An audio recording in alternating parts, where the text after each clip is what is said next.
There's some things that people share online that absolutely terrifies me as someone who studies cybersecurity. First thing, do not post about your ideal type. Don't give any details. In fact, don't even repost about it, because as soon as you give that information out to the public, then someone can look at that and try to create a profile and try to replicate your ideal type, and they know that when you're attracted to someone, you're not always thinking the most logically, so they'll try to get sensitive information out of you in order to get access to even more sensitive information that they definitely should not have access to.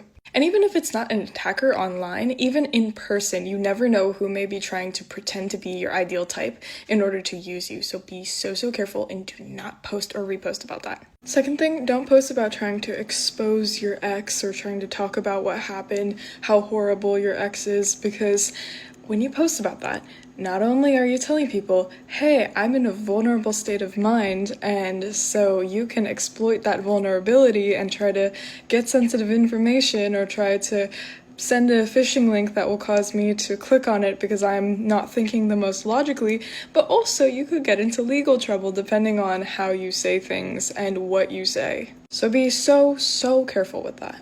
Next thing is when you're posting about house hunting or apartment hunting, because not only will people have access to your general location and area after figuring out where you're house hunting or apartment hunting, but if you end up choosing one of those houses or apartments, now people know where you live. And then last thing for now is posting about some sort of complaint in terms of your career and your job and all of that, because what does that tell an attacker?